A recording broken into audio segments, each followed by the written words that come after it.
मैं अमित प्रकाश past and present से आप सभी का स्वागत करता हूँ। आज गुप्ता डायनेस्टी के बारे में हम लोग पढ़ेंगे। ये डायनेस्टी 240 एडी से 550 एडी तक चला था रहा था। करीब करीब 310 सालों तक इसने भारत की भूमि पे राज किया। उसमें से बीच का जो कुछ 100 to 150 ईयर्स का जो टाइम पीरियड है वो ज़्यादा इम्पॉर्टेंट है, क्योंकि वो इंडिया को बहुत ही मेजर लेवल पे अफेक्ट करता है एक बहुत ही क्रूशियल टाइम पीरियड में। क्रूशियल टाइम पीरियड इसलिए क्योंकि इसी टाइम के आसपास कहीं ना कहीं हून इन्वेजन हुआ था। हून इन्वेजन हुआ था। अब हून इन्वेजन इम्पॉर्टेंट क्यों है?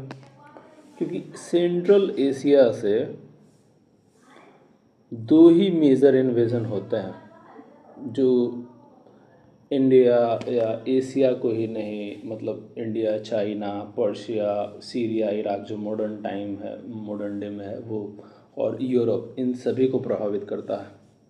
वो दो था, एक हून का अटैक जो कि 5th और 6th सेंचुरी में आता है, ठीक है, और एक मंगोल का अटैक जो 13-14 सेंचुरी में आता है। मंगोल और Hun, clear? Now move on to the next slide. यहाँ पे है the golden age of India. Gupta dynasty को हम लोग, यानी कि जिस टाइम पे डायनेस्टी चल रहा था उसे हम लोग इंडिया का गोल्डन एज भी कहते हैं, क्योंकि इस टाइम पे आर्ट, साइंटिफिक इनोवेशंस, लिटरेचर, हर चीज़ में कहीं ना कहीं डेवलपमेंट आता है। हम लोग हर चीज़ में आगे बढ़ते हैं, ठीक है। वो मैं आपको समुद्रगुप्त के टाइम पीरियड पे बताऊंगा कैसे क्या जो, ठीक है। अब यहाँ पर देख सकते हैं कि major rulers of the Gupta empire और उनके रूलिंग पीरियड्स, यानी कि उन्होंने कब से कब तक राज किया और उनका नाम क्या क्या था। तो आप यहाँ पर देख सकते हैं कुछ मेजर जो रूलर हैं उनके नाम। सबसे पहले श्रीगुप्त। ये जो है इस डायनेस्टी का फाउंड करते हैं, शुरू करते हैं। 40 सालों तक ये रहता है, 240 से 280 तक। Ghatotkacha almost 39 years. चंद्रगुप्त, ये भी अच्छा समय व्यतीत करते हैं, पर उतना लंबा इनका टाइम पीरियड नहीं रहा था, ठीक है, मात्र 16 साल ही। समुद्रगुप्त, तो समुद्रगुप्त भी 35 साल तक लगभग ये भी रूल करते हैं। फिर आते हैं चंद्रगुप्त सेकंड, इनका भी रूल 35 साल तक ही रहता है।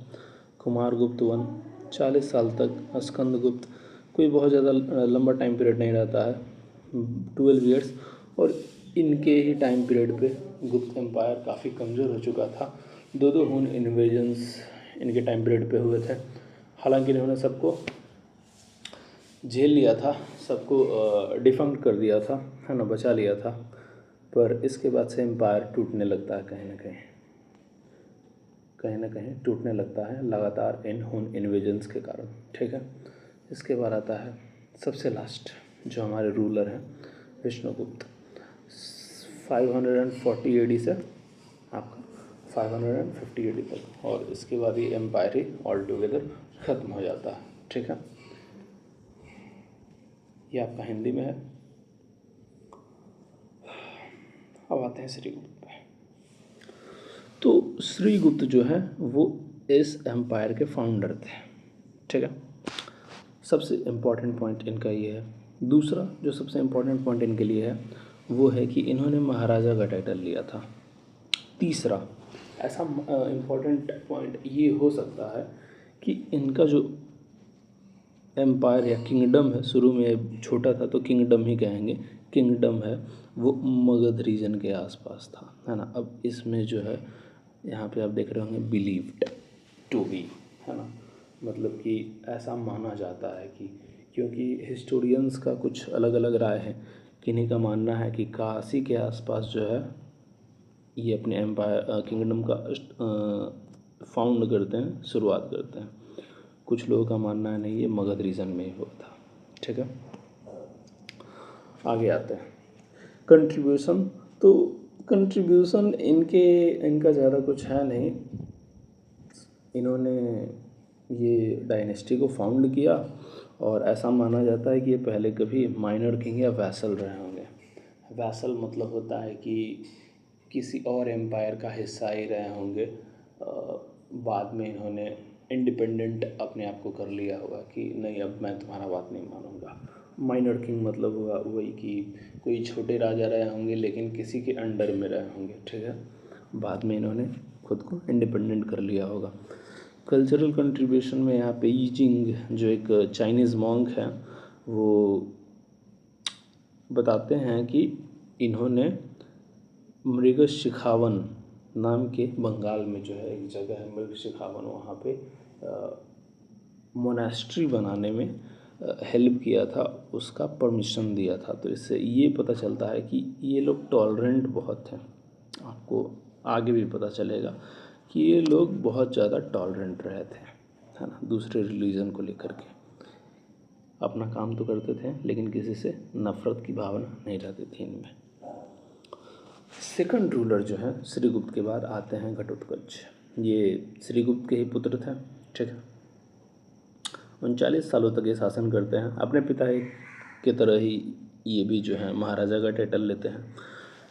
इन्होंने बेसिकली, इनके पिता ने एम्पायर को फाउंड किया, संभाल कर रखा। ये भी ज़्यादा कुछ नहीं करते हैं, संभाल कर रखते हैं, पर इन्होंने एक काम बहुत बढ़िया किया, वो ये कि अपने पुत्र का विवाह लिच्छवी के राजकुमारी कुमार देवी से कर दिया। चंद्रगुप्त फर्स्ट का जो वेडिंग है वो फिक्स कर दिया गया किसके साथ? कुमार देवी, जो कि लिच्छवी की प्रिंसेस थी। अब इससे होता है क्या कि रीजन में इनको एक्नॉलेजमेंट मिल जाता है, इनके एम्पायर को इनका प्रभाव बढ़ जाता है रीजन में। इसके अलावा यदि किसी भी किंगडम को अपने आप को ग्रो करना है, बचा कर रखना है लंबे समय तक, तो पड़ोसियों से हमेशा बना कर रखना पड़ता है। या तो आप पड़ोसी को ही ख़त्म कर दो, और नहीं तो पड़ोसी से अच्छे रिश्ते बना लो। इन्होंने ये काम किया कि रिश्ते अच्छे बना लिए, है ना। बाद में पड़ोसी ख़त्म कर देंगे, इसीलिए एम्पायर इतना लंबा चला, ठीक है। अब यहाँ पे देखिए, इनका जो रूल है वो उतना ज़्यादा सिग्निफिकेंट नहीं है ना। इनका जो रूल है उतना ज़्यादा सिग्निफिकेंट नहीं है। इनके बारे में बहुत कम रिकॉर्ड और इंस्क्रिप्शंस मिलते हैं, और जो भी मिलते हैं श्रीगुप्त या घटोत्कच के बारे में, वो हमें इलाहाबाद पिलर इंस्क्रिप्शन से मिलते हैं, जिसे कि हम लोग प्रयागराज प्रशस्ति या प्रयागराज इंस्क्रिप्शन भी कहते हैं, जिसको कि इनके पौत्र यानी कि समुद्रगुप्त ने लिखवाया था।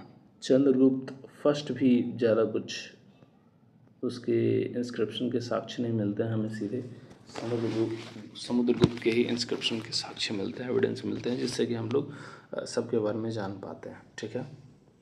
तो ये रहा पॉसिबल अलायंस। तो ये जो है मैट्रिमोनियल अलायंस बनाते हैं लिच्छवी के साथ, है ना, और इससे कि इनका रीजन में क्या बढ़ता है? प्रभाव बढ़ता है आगे। अब यहाँ पे आप ये देख सकते होंगे कि चंद्रगुप्त फर्स्ट और लिच्छवी प्रिंसेस कुमार देवी के विवाह के उपलक्ष्य में एक सिक्का है, ठीक है। ये इसका फ्रंट साइड है, ये इसका बैक साइड है। फ्रंट साइड पे आप देख सकते हैं कि एक चंद्रगुप्त फर्स्ट हैं जो लिच्छवी प्रिंसेस को अंगूठी दे रहे हैं, कुछ दे रहे हैं, है ना, ये कॉइन पे है। और यहाँ पे आप देख सकते हैं कि माँ दुर्गा हैं जो कि शेर पे सवार है, ठीक है। तो ये है कहीं ना कहीं डिवाइन थ्योरी ऑफ किंगशिप को भी दिखाता है कि राजा जो है वो भगवान का ही द्योतक होता है, वो भगवान के ही मर्जी से बनता है, तो राजा को भगवान के समान ही ट्रीट करना चाहिए। ये कहीं ना कहीं इस ओर भी इशारा करता है, ठीक है। और जो कुछ कॉइन्स हैं, बेसिकली आप ये चीज़ कॉमन पाओगे गुप्ता एम्पायर के कॉइन में, कि एक तरफ तो राजा होगा तलवार लिए हुए होगा, या शेर का शिकार कर रहा होगा, या तो फिर अश्वमेध यज्ञ को दर्शाने के लिए एक घोड़ा होगा, जबकि पीछे में आपको गॉडेस लक्ष्मी का ये मिल जाएगा, है ना, ये दोनों गॉडेस लक्ष्मी का है। या तो फिर आपको गॉडेस दुर्गा मिल जाएंगे या कोई और मिल जाएंगे, है ना। तो एक तरफ गॉड होते हैं या गॉडेसेस होते हैं, और दूसरी तरफ किंग होते हैं या बुल, मतलब जो वो दिखाना चाहते हैं वो होते हैं, ठीक है। इस डायनेस्टी के जो थर्ड रूलर थे वो थे गुप्त, यानी चंद्रगुप्त फर्स्ट। अब इनका जो रेन है वो 319 AD से 335 AD तक चलता है, ठीक है। अलग अलग सोर्सेज अलग अलग तरीके से इसमें कुछ क्लेम्स डालते हैं, पर जो NCERT का है वो यही है। ये पहले गुप्ता रूलर थे जिन्होंने महाराजा धीराज का टाइटल लिया, है ना। इनके पहले सभी के सभी महाराजा का ही टाइटल ले रहे थे, इन्होंने महाराजा धीराज का टाइटल लिया, यानी कि महाराजाओं के भी महाराजा, ठीक है। क्यों? क्योंकि ये जो है इम्पीरियल गुप्ता रूल को फाउंड करते हैं। मतलब क्या हुआ कि ये बहुत एक्सपैंड करते हैं। जो आपका गुप्त एम्पायर है, किंगडम था जो पहले मगध के आसपास बसा हुआ, उसको वहाँ से उठाकर आगे ले जाते हैं।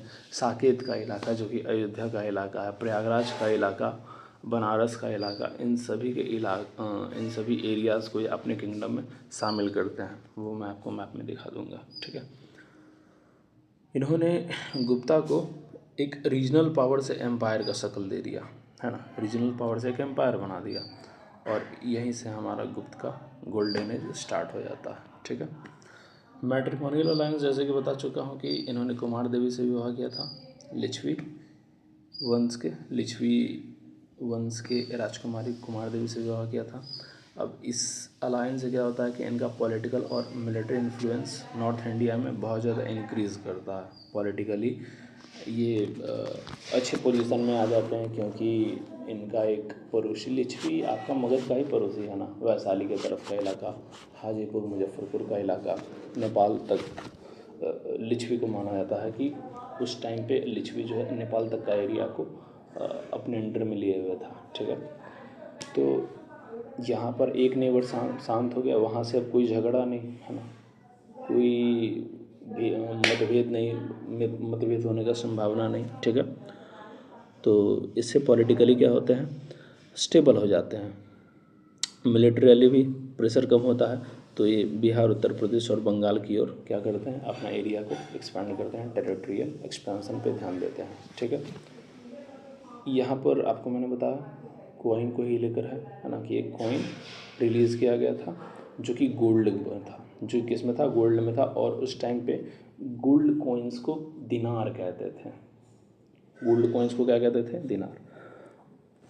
चंद्रगुप्त फर्स्ट एक और काम करते हैं कि वो गुप्त कैलेंडर का स्टार्ट करते हैं। गुप्त कैलेंडर को स्टार्ट करते हैं, ये 320 नहीं होगा, ये आपका जो है 319 ही होगा, ठीक है।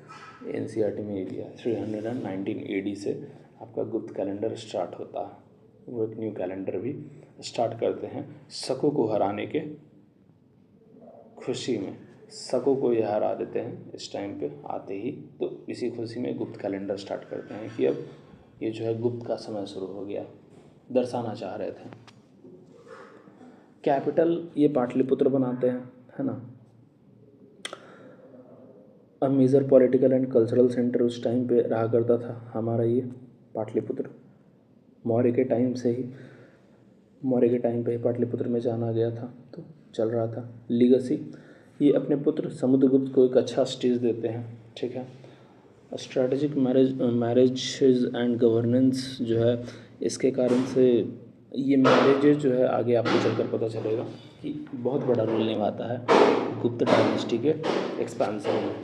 एडिशनल नोट्स में यहाँ पे आपका आ जाएगा कि इनके बारे में जो भी कुछ हमें पता चलता है वो इलाहाबाद पिलर इंस्क्रिप्शन से ही पता चलता है। अभी इलाहाबाद का नाम बदलकर प्रयागराज कर दिया गया है, तो प्रयागराज पिलर इंस्क्रिप्शन या हिंदी में प्रयागराज प्रशस्ति भी कहते हैं, ठीक है। और जो कुछ भी हमें पता चलता है न्यूमिस्मेटिक फाइंडिंग से पता चलता है, सिक्कों की मदद से पता चलता है। सिक्के से ही पता चला कि ये लिच्छवी की राजकुमारी से विवाह किया हुआ था, है ना। कोई भी डायरेक्ट इंस्क्रिप्शन चंद्रगुप्त फर्स्ट के रेन का सर्वाइव नहीं किया, यानी कि श्रीगुप्त घटोत्कच चंद्रगुप्त फर्स्ट के द्वारा कोई भी इंस्क्रिप्शन लिखा नहीं गया, और यदि लिखा भी गया होगा तो वो हमें अभी तक मिला नहीं है। तो जो कुछ भी हमें पता चलता है वो समुद्रगुप्त के इलाहाबाद पिलर इंस्क्रिप्शन से ही पता चलता है। ये इम्पॉर्टेंट पॉइंट है, इससे आपको पता चल रहा है कि ये कितना इम्पॉर्टेंट है इलाहाबाद पिलर इंस्क्रिप्शन, ठीक है। हम लोग नेक्स्ट वीडियो में समुद्रगुप्त और इलाहाबाद पिलर इंस्क्रिप्शन, इन सब पे बहुत ही डिटेल में बात करेंगे। आज के लिए बस इतना ही। अच्छा, जाते जाते आपको ये एक मैप भी दिखा देना चाहता हूँ। ये जो मैप है, यहाँ तक जो आपको दिख रहा है ये वाला एरिया, ये चंद्रगुप्त फर्स्ट का है, ठीक है, चंद्रगुप्त फर्स्ट का है। ये जो एरिया दिख रहा है ये समुद्रगुप्त का है, और ये वाला जो एरिया है, मतलब ये पूरा जो एरिया है वो चंद्रगुप्त सेकंड का है। क्लियर?